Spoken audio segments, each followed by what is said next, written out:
নমস্কার, কেমন আছেন সবাই? আশা করছি ভালো আছেন। কস্তুরীর গল্প সিন্ধুকে আপনাদের সবাইকে স্বাগত। বাঙালি সমাজ, সংস্কার আর নারীর মনের অব্যক্ত বেদনাকে যিনি তার লেখনীর মাধ্যমে নিখুঁতভাবে ফুটিয়ে তুলেছেন, তিনি আমাদের সবার প্রিয় কথাসাহিত্যিক শরৎচন্দ্র চট্টোপাধ্যায়। আজ আমরা তারই লেখা এক কালজয়ী এবং অত্যন্ত স্পর্শকাতর উপন্যাস অরক্ষণীয়ার অডিও বুক নিয়ে হাজির হয়েছি। তৎকালীন রক্ষণশীল সমাজে একটি মেয়ের বিয়ের বয়স পেরিয়ে যাওয়া মানেই ছিল পরিবার এবং সমাজের কাছে এক চরম অভিশাপ। সমাজ ব্যবস্থার সেই নির্মম বাস্তবতার শিকার হওয়া এক মেয়ে জ্ঞানদা এবং তার মায়ের সামাজিক ও মানসিক লড়াইয়ের গল্পই হল অরক্ষণীয়া। আজ শুনব এই গল্পের প্রথম ভাগ। চলুন প্রবেশ করা যাক শরৎচন্দ্রের সেই চেনা গল্পে। মেজমাসিমা, মা মহাপ্রসাদ পাঠিয়ে দিলেন, ধরো। কে রে? অতুল, আয় বাবা আয় বলিয়া দুর্গামণি রান্নাঘর হইতে বাহির হইলেন। অতুল প্রণাম করিয়া পায়ের ধুলো গ্রহণ করিল। নীরোগ হও বাবা, দীর্ঘজীবী হও। ওরে ও জ্ঞানদা, তোর অতুল দাদা ফিরে এসেছেন যে রে। একখানা আসন পেতে দিয়ে মহাপ্রসাদটা ঘরে তোল মা। কাল রাত্রিরে 9:30-10টার সময় সদর রাস্তার ঘোড়ার গাড়ির শব্দ শুনে ভাবলুম কে এলো। তখন যদি জানতুম দিদি এলেন, ছুটে গিয়ে পায়ের ধুলো নিতুম। এমন মানুষ কি আর জগতে হয়? তা দিদি ভালো আছেন বাবা? এখন পুরী থেকে আসা হলো বুঝি? কি করছিস মা? তোর অতুল দাদা দাঁড়িয়ে রইলেন। মায়ের আহ্বানে একটি 12-13 বছরের শ্যামবর্ণ মেয়ে হাতে একখানি আসন লইয়া ঘর হইতে বাহির হইল এবং যত দূর পারা যায় ঘাড় হেঁট করিয়া দাওয়ার উপর আসনখানি পাতিয়া দিয়া অতুলের পায়ের কাছে আসিয়া প্রণাম করিল। কথাও কহিল না, মুখ তুলিয়াও চাহিল না। প্রণাম করিয়া উঠিয়া মহাপ্রসাদের পাত্রখানি হাত হইতে লইয়া ধীরে ধীরে ঘরে চলিয়া গেল।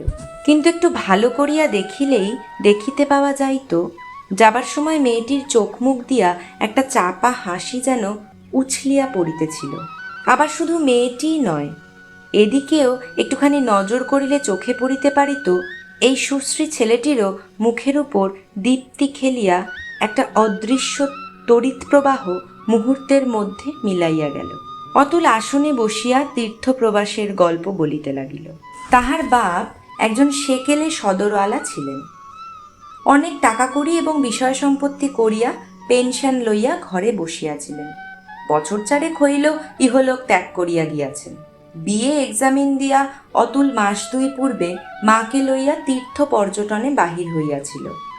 সম্প্রতি রামেশ্বর হইয়া পুরী হইয়া কাল ঘরে ফিরিয়াছে। গল্প শুনিয়া দুর্গামণি একটা নিঃশ্বাস ফেলিয়া বলিলেন, আর এমনই মহাপাতকী আমি যে, আর কিছু না হোক একবার কাশী গিয়ে বাবা বিশ্বেশ্বরের চরণ দর্শন করে আসব। এ জন্মে সে সাতটাও কখনো পুরল না। অতুল বলিল, কাশী বলো আর যাই বলো মেজমাসিমা, একবার সব ছেড়ে ছুড়ে জোর করে বেরিয়ে পড়তে না পারলে আর হয় না। আমি অমন জোর করে না নিয়ে গেলে আমার মায়েরই কি যাওয়া হতো? দুর্গামণি আর একটা দীর্ঘ নিঃশ্বাস ত্যাগ করিয়া কহিলেন, জানিস তো বাবা, সব জোর করব কি দিয়ে বল দেখি? 30টি টাকা মাইনের উপর খেয়ে পড়ে লোকলৌকিকতা কুটুম্বিতা করে ডাক্তার বদ্যির ওষুধের খরচ জুগিয়ে কি থাকে বল দেখি? আর এই মেয়েটা দেখতে দেখতে 13-এ পা দিলে। তোকে সত্যি বলছি অতুল, ওর পানে চাইলেই যেন আমার বুকের রক্ত হু হু করে শুকিয়ে যায়। উহ, এত বড় শত্রুকেও পেটে ধরে মাকে লালন পালন করতে হয়। বলিতে বলিতেই তাহার 2 চক্ষু সজল হইয়া উঠিল। কিন্তু আশ্চর্য এই যে অতুল এত বড় দুশ্চিন্তা ও কাতরোক্তির সম্মুখেও ফিক করিয়া হাসিয়া ফেলিল। কহিল, মাসিমার সব বাড়াবাড়ি। আচ্ছা, মেয়ে কি আর কারু হয় না যে তোমারই শুধু ওই একটা হয়েছে? রাজ্যের দুর্ভাবনা একা তোমার? দুর্গামণি কহিলেন, আমার এটা ঠিক ভাবনা নয় অতুল, এ আমার মৃত্যু যন্ত্রণা। সমাজ আমি জানি তো, মেয়ের বিয়ে দিতে না পারলেই জাত যাবে, কিন্তু দেব কি করে? টাকা চাই, কিন্তু পাবো কোথায়? ওই ভদ্রাসনের একাংশ ছাড়া আপনার বলতে তো আর কিছু নেই বাবা।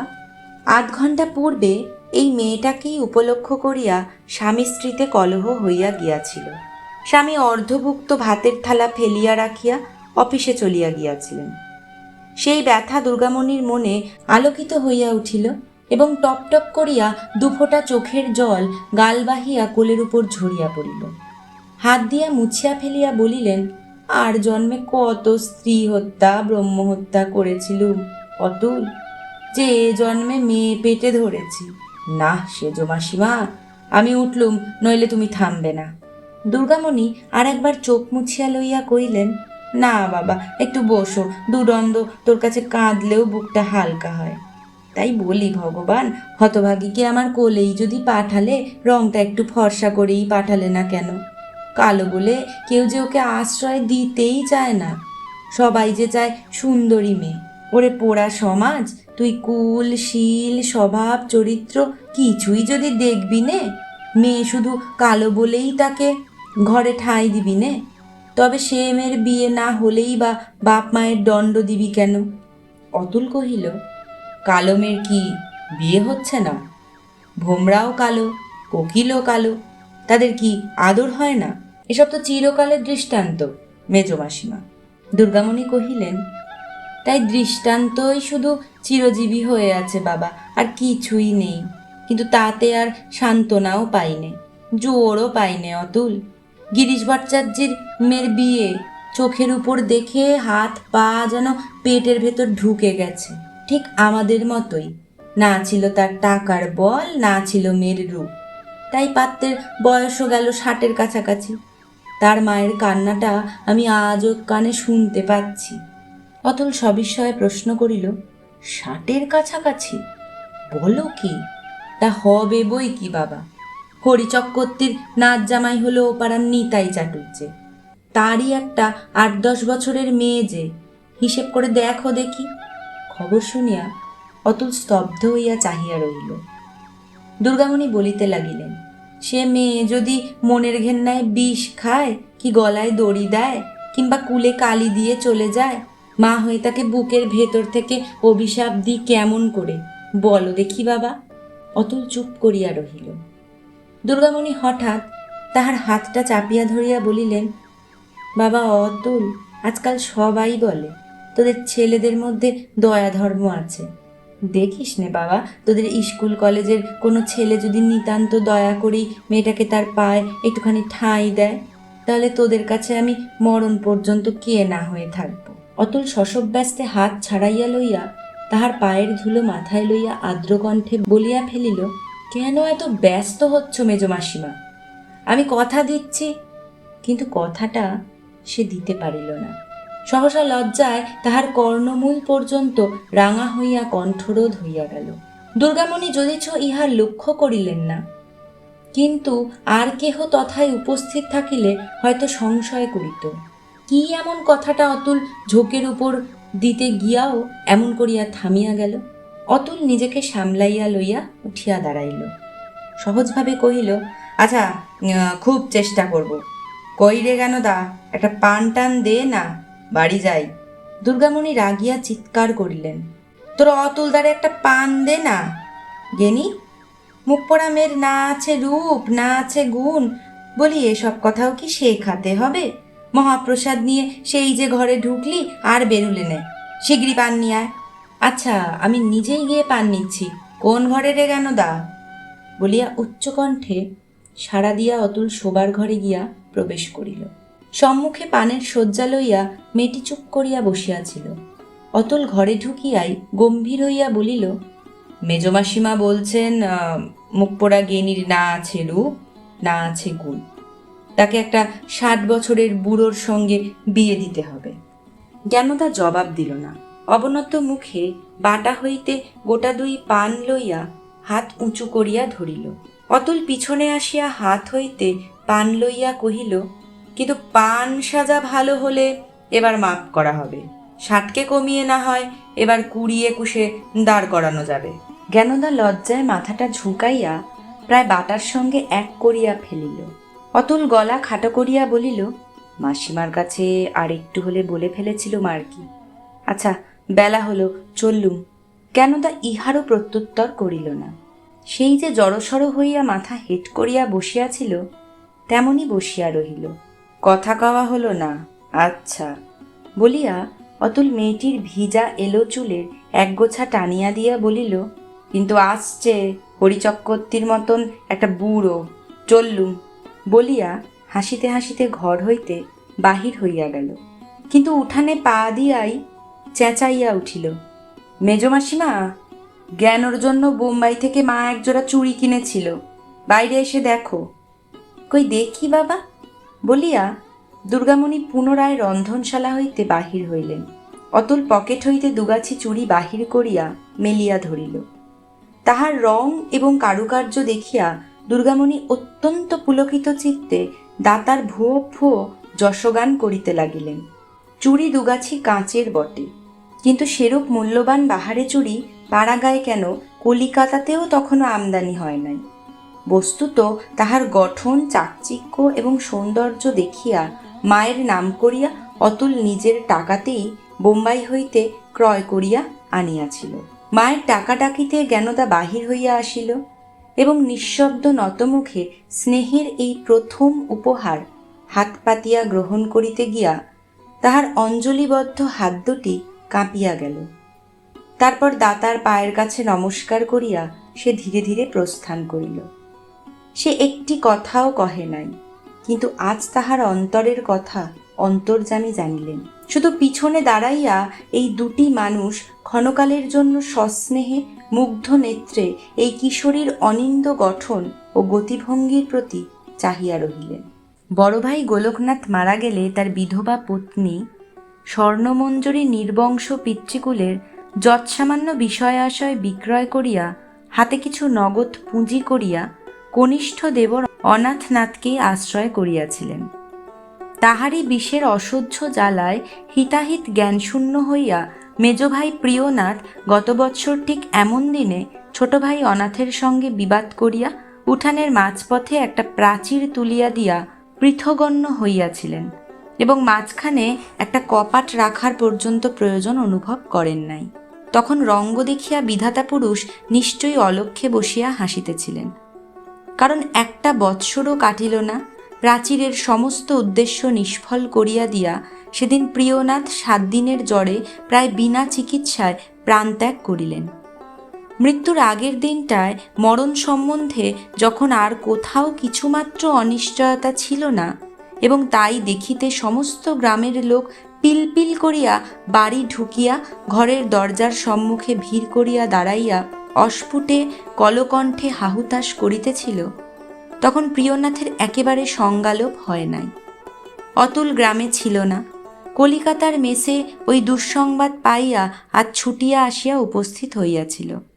ভিড় ঠেলিয়া যখন সে রোগীর ঘরে ঢুকিবার চেষ্টা করিতেছিল, কোথা হইতে জ্ঞানদা পাগলের মতো আছাড় খাইয়া পড়িয়া তাহার 2 পায়ের উপর মাথা কুটিতে লাগিল। যাহারা তামাশা দেখিতে আসিয়াছিল তাহারা এই আর একটা অভাবনীয় ফাউ পাইয়া বিস্ময়াপন্ন হইয়া মনে মনে বিতর্ক করিতে লাগিল। কিন্তু অতুল এত লোকের সমক্ষে দুঃখ লজ্জায় হতবুদ্ধি হইয়া গেল। ক্ষণেক পরে যখন সে কথঞ্চিত প্রকৃতিস্থ হইয়া তাহাকে ধরিয়া তুলিতে গেল, তখন জ্ঞানদা জোর করিয়া পায়ের ওপর মুখ চাপিয়া কাঁদিতে কাঁদিতে কহিল, বাবার মরণকালে তুমি নিজের মুখে তাকে একটা সান্ত্বনা দিয়ে যাও। আমার অদৃষ্টে পরে যাই থাক, এ সময় আমার মতন আমার ভাবনাটাকেও যেন তিনি এইখানে ফেলে রেখে যেতে পারেন, আর তোমার কাছে আমি কখনো কিছু চাইব না। বলিয়া তেমনি করিয়াই মাথা খুঁড়িয়া কাঁদিতে লাগিল। তাহার দুশ্চিন্তাগ্রস্ত দুর্ভাগ্য পিতা অত্যন্ত অসময়ে অকালে মরিতেছে। আজ আর তাহার কাণ্ডজ্ঞান ছিল না। এত লোকের সম্মুখে কি করিতেছে, কি বলিতেছে, কিছুই ভাবিয়া দেখিল না। ক্রমাগত একভাবে মাথা খুঁড়িতে লাগিল। কিন্তু অতুল সংযমী লোক। জ্ঞানদার এই ব্যবহারে অন্তরে সে যত ক্লেশই অনুভব করুক, বাহিরে এতগুলি কৌতূহলী চক্ষের উপর কঠিন হইয়া উঠিল। জোর করিয়া পা ছাড়াইয়া লইয়া মৃদু তিরস্কারের স্বরে কহিল, ছি, শান্ত হও, কান্নাকাটি করো না। আমার যা বলবার তা আমি বলবো বই কি। বলিয়া মুমূর্ষুর শয্যার একাংশে গিয়া উপবেশন করিল। দুর্গামণি স্বামীর শিয়রে বসিয়াছিলেন। অতুলের মুখের পানে চাহিয়া নিঃশব্দে কাঁদিতে লাগিলেন। প্রতিবেশী নীলকণ্ঠ চাটুর্যে দ্বারের উপরে দাঁড়াইয়াছিলেন। অতুলের বিলম্ব দেখিয়া কহিলেন, প্রিয়নাথের এখনো একটু জ্ঞান আছে বাবা, যা বলবে এই বেলা বেশ চেঁচিয়ে বলো, তাহলেই বুঝতে পারবে। বলা বাহুল্য, বৃদ্ধের এই প্রস্তাব আরও দুই একজন তৎক্ষণাৎ অনুমোদন করিল। জনতা দেখিয়া অতুল প্রথমেই ক্রুদ্ধ হইয়াছিল। তাহার উপর ইহাদের এই নিতান্ত অশোভন কৌতূহলে সে মনে মনে আগুন হইয়া কহিল, আপনারা নিরর্থক ভিড় করে থেকে তো কোনো উপকার করতে পারবেন না, একটুখানি বাহিরে গিয়া বসিলেই আমার যা বলবার বলতে পারি। নীলকণ্ঠ চটিয়া উঠিয়া বলিলেন, নিরর্থক কি হে? প্রতিবেশীর বিপদে প্রতিবেশীই এসে থাকে, তুমি কোন সার্থক উপকার করতে বিছানায় গিয়ে বসেছ বাপু?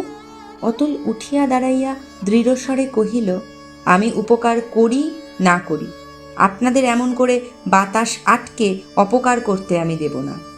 সবাই বাইরে যান। তাহার ভাব দেখিয়া নীলকণ্ঠ দুপা পিছিয়া দাঁড়াইয়া কহিলেন, সেদিনকার ছোকরা, তোমার তো বড় আস্পর্দা দেখি হে। কে একজন তাহার আড়ালে দাঁড়াইয়া কহিল, এলে বিয়ে পাশ করেছে কিনা? একটা 10-12 বছরের ছোঁড়া উকি মারিতেছিল। অতুল কাহারও কথার কোনো জবাব না দিয়া তাহাকে ঠেলিয়া দিল। সে গিয়া আর একজনের গায়ে পড়িল। যাহার গায়ে পড়িল সে অস্ফুট স্বরে সদর আলার বেটা প্রভৃতি বলিতে বলিতে বাহিরে চলিয়া গেল। নীলকণ্ঠ প্রভৃতি ভদ্রলোক অতুলের কথাটা শুনিবার বিশেষ কোনো আশা না দেখিয়া মনে মনে শাসাইয়া প্রস্থান করিলেন। যখন বাহিরের লোক আর কেহ রহিল না, তখন অতুল মুমূর্ষুর মুখের উপর ঝুঁকিয়া পড়িয়া ডাকিল, মেসোমশাই। প্রিয়নাথ রক্তবর্ণ চক্ষু মেলিয়া মুড়ের মতো চাহিয়া রহিলেন। অতুল পুনরায় উচ্চকণ্ঠে কহিল, আমাকে চিনতে পাচ্ছেন কি? প্রিয়নাথ চক্ষু মুদিয়া অস্ফুটে বলিলেন, অতুল। এখন কেমন আছেন? প্রিয়নাথ মাথা নাড়িয়া তেমনি অস্পষ্ট স্বরে বলিলেন, ভালো না। অতুলের দুই চক্ষু জলে ভরিয়া গেল। অনেক কষ্টে নিজেকে সামলাইয়া লইয়া অশ্রুরুদ্ধ কণ্ঠ পরিষ্কার করিয়া কহিল, মেসোমশাই, একটা কথা আপনাকে জানাচ্ছি। আপনি নিশ্চিত হন, আজ থেকে জ্ঞানদার ভার আমি নিলুম। প্রিয়নাথ কথাটা বুঝিতে পারিলেন না। এদিকে ওদিকে দৃষ্টিপাত করিয়া বলিলেন, কই জ্ঞানদা? দুর্গামণি স্বামীর মুখের উপর ঝুঁকিয়া পড়িয়া অশ্রু বিকৃত রোদনের কণ্ঠে বলিলেন, একবার দেখবে জ্ঞানদাকে? প্রিয়নাথ প্রথমটা জবাব দিলেন না, শেষে বলিলেন, না। দুর্গামণি কাঁদিয়া ফেলিয়া বলিলেন, অতুল কি বলছে শুনেছ? সে তোমার জ্ঞানদার ভার নিতে এসেছে, আর তুমি ভেবো না হতভাগীকে অনেক গালমন্দ করেছ, আজ একবার ডেকে আশীর্বাদ করে যাও। প্রিয়নাথ চুপ করিয়া চাহিয়া রহিলেন। দুর্গামণি আবার সেই কথা আবৃত্তি করার পর তাহার চোখ দিয়া দুফোঁটা জল গড়াইয়া পড়িল। অক্ষম হাতখানি অনেক কষ্টে তুলিয়া অতুলের কপালে একবার স্পর্শ করাইয়া পাশ ফিরিয়া শুইলেন। তাহার মুখ দিয়া কোনো কথাই বাহির হইল না বটে, কিন্তু সেই আসন্ন কালে তাহার হৃদয়ের একটা অতি গুরুভার নিঃসংশয়ে তুলিয়া ফেলিতে পারিয়াছে অনুভব করিয়া অতুল অকস্মাৎ বালকের মতো উচ্ছ্বসিত হইয়া কাঁদিয়া ফেলিল। সাক্ষী রহিলেন শুধু দুর্গামণি আর ভগবান। পরদিন সায়াহ্নকালে 80 জন ভদ্র বাঙালি যাহা করে, প্রিয়নাথও তাহাই করিলেন।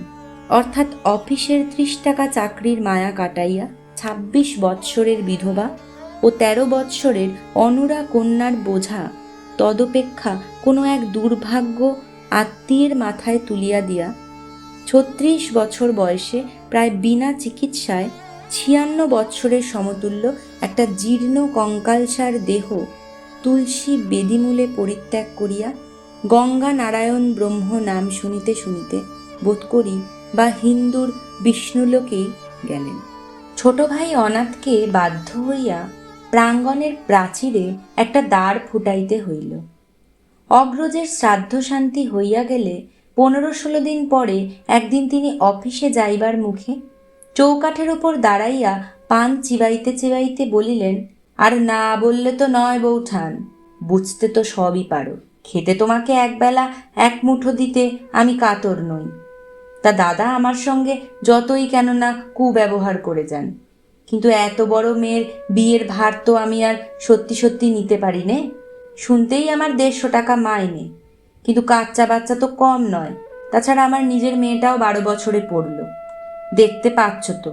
তাই আমি বলি কি, মেয়ে নিয়ে এ সময় তোমার একবার হরিপালে যাওয়া উচিত। দুর্গামণি রান্নাঘরে একটা খুঁটি আশ্রয় করিয়া কোনো মতে দাঁড়াইয়াছিলেন। সভয়ে সসংকোচে কহিলেন, দাদার অবস্থা তুমি তো জানো ঠাকুরপো, কিচ্ছু নেই তার। এত বড় বিপদের কথা শুনে একবার দেখা পর্যন্ত দিতে এলেন না। তাছাড়া না নিয়ে গেলেই বা যাই কি করে।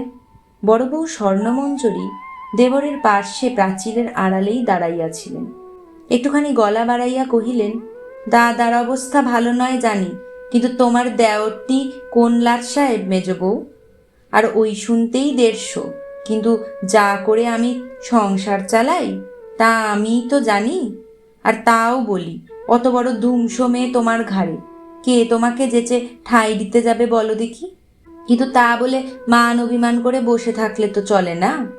দুর্গামণি ধীরে ধীরে বলিলেন, না দিদি, আমার আবার মান অভিমান কি। স্বর্ণ দেওরকে বাঁ হাত দিয়া পিছনে ঠেলিয়া নিজে অগ্রসর হইয়া আসিয়া কহিলেন, তোমাকে মন্দ কথা তো আমি বলিনি মেজ বউ, যে অমন করে চিবিয়ে চিবিয়ে কথাগুলি বললে। তা রাগই করো আর ঝালই করো বাপু, তোমার ওই ডানা কাটা পরীর বিয়ে দিতে আমরা পারবো না। মেয়ে তো ওই ছোট বউটাও পেটে ধরেছে। কেউ একবার বাচ্চাদের মুখ পানে চেয়ে দেখলে আবার নাকি সে চোখ ফিরিয়ে চলে যাবে। তা সত্যি কথা বলবো মেজ বউ, যেমন তোমার মেয়ের ছিরি, তেমনই গিয়ে হরিপালে পড়ে হরে থেকে যা হোক একটা চাষাপুষো ধরে দাও গে, ন্যাটা চুকে যাক। শুনেছি নাকি সেখানকার লোক ছুচ্ছিরি কুচ্ছিরি দেখে না, মেয়ে হলেই হলো। দুর্গামণি চুপ করিয়া রহিলেন। যে বিষের জ্বালায় এতদিন তাহারা পৃথক হইয়াছিলেন, সেই বিষদন্ত পুনরায় উদ্যত দেখিয়া তিনি ভয় কাঠ হইয়া গেলেন। স্বর্ণ কহিলেন, যার যেমন, তোমাকে কেউ তো নিন্দে করতে পারবে না। হ্যাঁ পারে বটে বলতে আমাকে, 3টে পাশের কম যদি জামাই ঘরে আনি, 150 একটা ঢিঢি পড়ে যাবে। সবাই বলবে এটা করলে কি, এত বড় একটা জ্যাঠাই ঘরে থাকতে কিনা দুর্গাপতি মেয়ে জলে ভাসিয়ে দিলে। সত্যি কিনা বলো ঠাকুরপো? বলিয়া স্বর্ণ অনাথের দিকে কটাক্ষ করিলেন। তা বই কি, বলিয়া অনাথ তাহার মহামান্না বড় ভাজের মর্যাদা রাখিয়া অফিসের বেলা হওয়ার আছিলায় প্রস্থান করিল। স্বর্ণ বলিলেন, তোমার ভাইকে ধরে করে যা হোক একটা ধরে পাকড়ে দাও গে, তাতে তোমার লজ্জা নেই মেজ বউ? কেউ নিন্দে করতে পারবে না। 30টি টাকা তো সবে মাইনে ছিল। কেই বা তাকে জানতো আর কেই বা চিনত? এদের ভাই বলেই যা লোকে জানে। আমি বলি কি, কাল দিনটে ভালো আছে, কালই চলে যাও। দুর্গামণি মনে মনে একবার অতুলের কথা ভাবিলেন, কিন্তু ইহার সাক্ষাতে কোনো কথা কহিলেন না। কারণ এই বড় জয়ের সম্বন্ধেই অতুলের সঙ্গে তার সম্বন্ধ। স্বর্ণ অতুলের মায়ের মামাতো বোন। সেদিন কেমন করিয়া জ্ঞানদা অতুলের পায়ের উপর পড়িয়া কাঁদাকাটা করিয়াছিল, মা তাহা দেখিয়াছিলেন বটে, কিন্তু অত বড় বিপদ মাথার উপর লইয়া ইহার বিশেষ কোনো অর্থ ভাবিয়া দেখেন নাই। কিন্তু দুঃখীর ঘরে তো একান্ত মনে শোক করিবারও অবসর নাই। তাই স্বামীর মৃত্যুর পরের দিন হইতেই এই কথাটা চিন্তা করিতেছিলেন। ঘরে গিয়া দেখিলেন মেয়ে চুপ করিয়া মেঝের উপর বসিয়া আছে। ধীরে ধীরে তাহার কাছে বসিয়া কহিলেন, দিদি যা বললেন শুনেছিস তো? মেয়ে ঘাড় নাড়িয়া জবাব দিল। তাহার পরে যে তিনি কি বলিবেন ভাবিয়া পাইলেন না, কিন্তু মেয়ে নিজেই তাহার সুবিধা করিয়া দিল। কহিল, কখনো তো বাপের বাড়ি যাওনি মা, এ সময় একবার কেন চলো না? মা বলিলেন, মা বেঁচে নেই, দাদা কোনোদিন খোঁজ নিলেন না, এত বড় বিপদ শুনেও একটা চিঠি পর্যন্ত লিখলেন না। কেমন করে তাদের কাছে সেধে যাই বল দেখি মা? মেয়ে কহিল, দুঃখীর খোঁজ কেউ সেধে কখনো নেয় না মা। তারা নেননি, এরাও তো নেন না, এরাও বরং যেতেই বলছেন। আমাদের মান অভিমান বাবার সঙ্গেই চলে গেছে মা, চলো আমরা সেখানে গিয়েই থাকি গে। মায়ের চোখ দিয়া জল পড়িতে লাগিল। মেয়ে সস্নেহে মুছাইয়া দিয়া কহিল, আমি জানি, শুধু আমার জন্যেই তুমি কোথাও যেতে চাও না, নইলে জ্যাঠাইমার কথা শুনে একটা দিনও তুমি এখানে থাকতে না। আমার জন্য তোমাকে এতটুকু ভাবতে হবে না মা। চলো, দিন কতকের জন্য আমরা কোথাও যাই, এখানে থাকলে তুমি মরে যাবে। মা আর থাকিতে পারিলেন না। মেয়েকে বুকের কাছে টানিয়া লইয়া হুহু করিয়া কাঁদিয়া উঠিলেন। মেয়ে বাধা দিল না, শান্ত করিবার চেষ্টা করিল না, শুধু নীরবে জননীর বুকের উপর মুখ রাখিয়া বসিয়া রহিল। অনেকক্ষণ পরে দুর্গামণি নিজেই কতকটা শান্ত হইয়া চোখ মুছিয়া বলিলেন, তোকে সত্যি বলছি জ্ঞানদা, তুই না থাকলে আমি যেখানে দু চক্ষু যায় সেই দিনই চলে যেতাম, যেদিন তিনি জন্মের মতো চলে গেলেন। শুধু তোর জন্যেই পারিনি, তা আমি জানি মা। আচ্ছা, একটা কথা আমাকে সত্যি করে বল দেখি বাছা, সেদিন কেন অতুল ও কথা বললে? না জ্ঞানদা, অমন করে মুখ ঢেকে থাকিস নে মা, লজ্জা করবার সময়ে নয়। আমি জানি মিছে বলবার ছেলে সে নয়, তবে সেই বা কেন তার মরণকালে অমন ভরসা দিলে? আর তুই বা কেন তার পায়ে পড়ে অমন করে কাঁদলি? জ্ঞানদা মায়ের বুকের মধ্য হইতে অস্ফুটে কহিল, সে আমি জানি নে মা। দুর্গামণি জোর করিয়া মেয়ের মুখখানি তুলিয়া ধরিয়া একবার দেখিবার চেষ্টা করিলেন, কিন্তু সে জোর করিয়া আঁকড়িয়া ধরিয়া রহিল। বিফল কাম হইয়া তিনি পুনরায় কহিলেন, তোমার বাবা বেঁচে থাকতে আমার কখনো কিছু মনে হয়নি বটে, কিন্তু সেই দিন থেকে ভেবে ভেবে এখন যেন অনেক কথাই বুঝতে পারি। অতুলের মুখে কতদিনের কত ছোটখাটো কথাই না আজ আমার মনে হচ্ছে। বলিতে বলিতেই তিনি অকস্মাৎ ব্যগ্র হইয়া কন্যার দুটি হাত নিজের হাতের মধ্যে লইয়া জিজ্ঞাসা করিলেন, সত্যি বল মা, আমি যা মনে করেছি তা মিথ্যে নয়? আমি একদিন শুধু স্বপন দেখিনি। জ্ঞানদা তেমনি মুখ ঢাকিয়া মৃদুস্বরে বলিল, কি জানি মা, তার ধর্ম তার কাছে। দুর্গামণি আনন্দের আবেগে কাঁদিয়া কহিলেন, আমাকে সংশয়ে ফেলে রেখে আর বিধিস নে মা, একবার মুখ ফুটে বল, আমি তোর বাপের জন্য একটিবার প্রাণ খুলে কাঁদি। আমার এই কান্না আজ তিনি শুনতে পাবেন। মেয়ে চুপি চুপি কহিল, কাঁদো না মা, আমি তো তোমাকে কাঁদতে বারণ করিনি। বাবাকে জানাতে বলেছিলাম, তিনি নিজেই তো জানিয়েছেন। এখন তার ধর্ম তার কাছে। দুর্গামণি এবার আর বাধা মানিলেন না। জোর করিয়া মেয়ের আরক্ত অশ্রুসিক্ত মুখখানি তুলিয়া ধরিয়া তাহাকে অজস্র চুম্বন করিয়া পুনরায় বুকের উপর চাপিয়া ধরিয়া নীরবে বহুক্ষণ ধরিয়া অশ্রুপাত করিলেন। পরে চোখ মুছিয়া ধীরে ধীরে বলিতে লাগিলেন, তাই বটে মা, তাই বটে। অতুল আমার দীর্ঘজীবী হোক, তার ধর্ম তার কাছেই বটে। কিন্তু এই কথাটা আমাদের কারুর একদিনের তরে মনে পড়েনি মা। তুই নিজেই যে তাকে মরা বাঁচিয়েছিলি।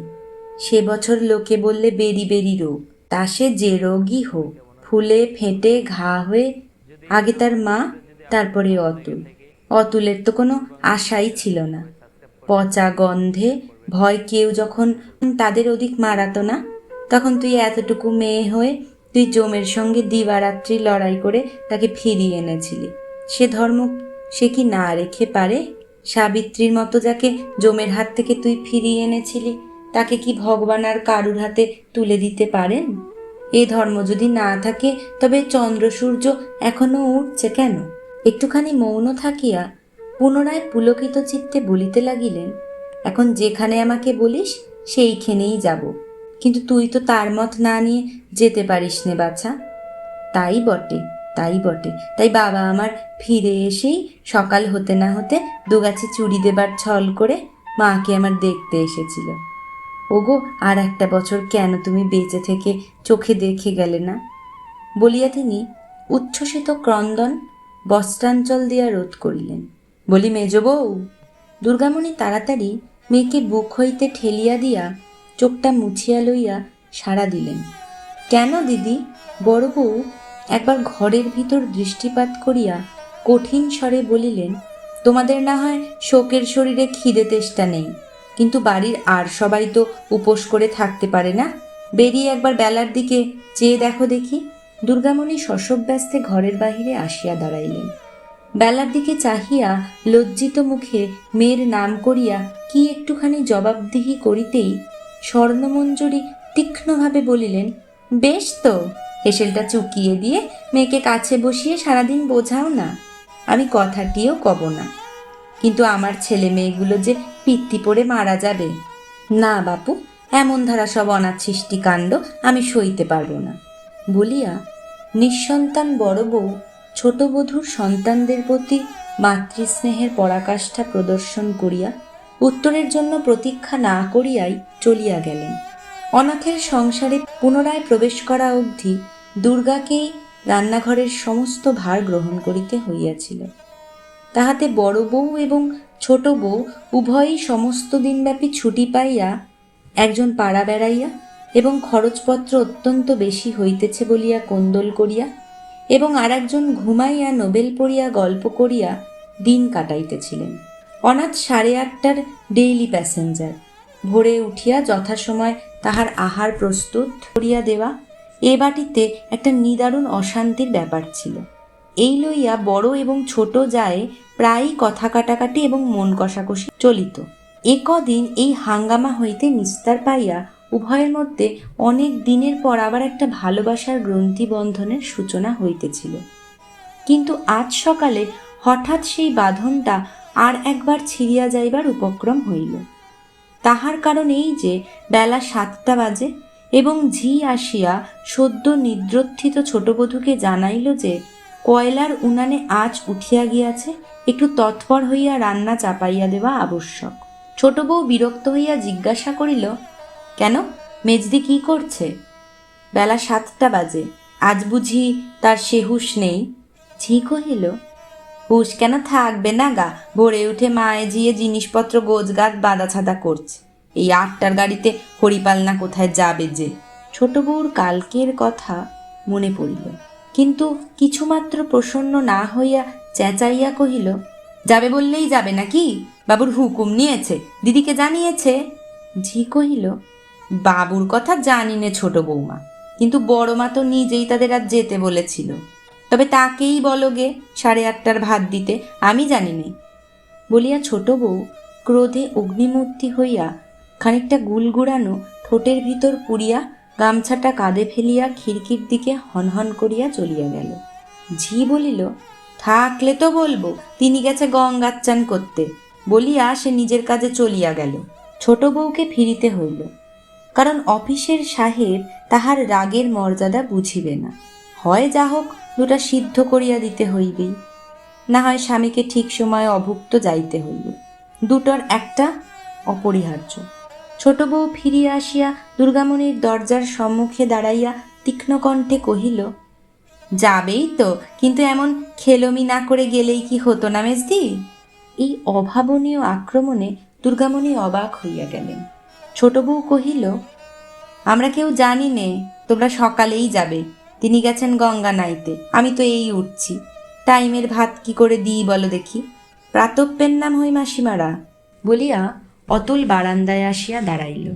ছোট বউ ফিরিয়া আসিয়া কহিল, তুমি হঠাৎ যে অতুল?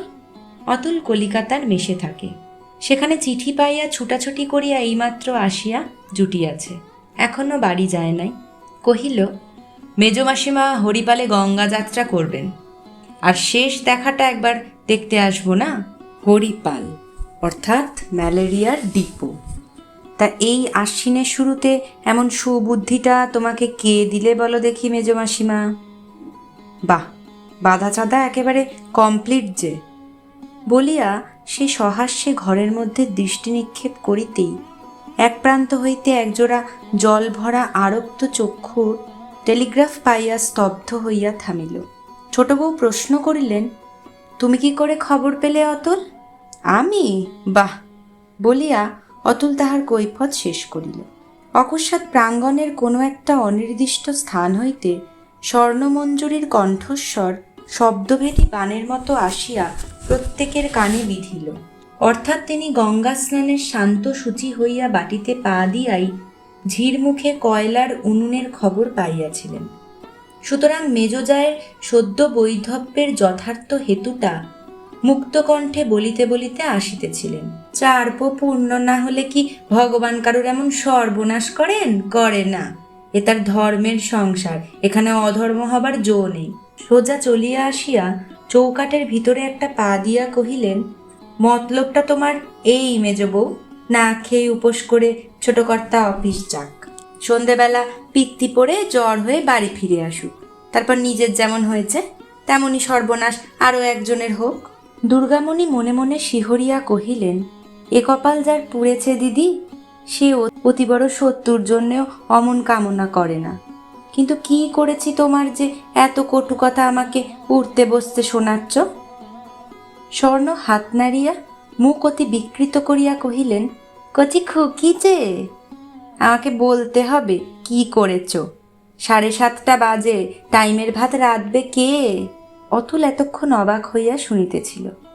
তাহার বড় মাসিকে সে ভালো করিয়াই চিনিত, এই জন্য কথাবার্তাও বড় একটা কহিত না।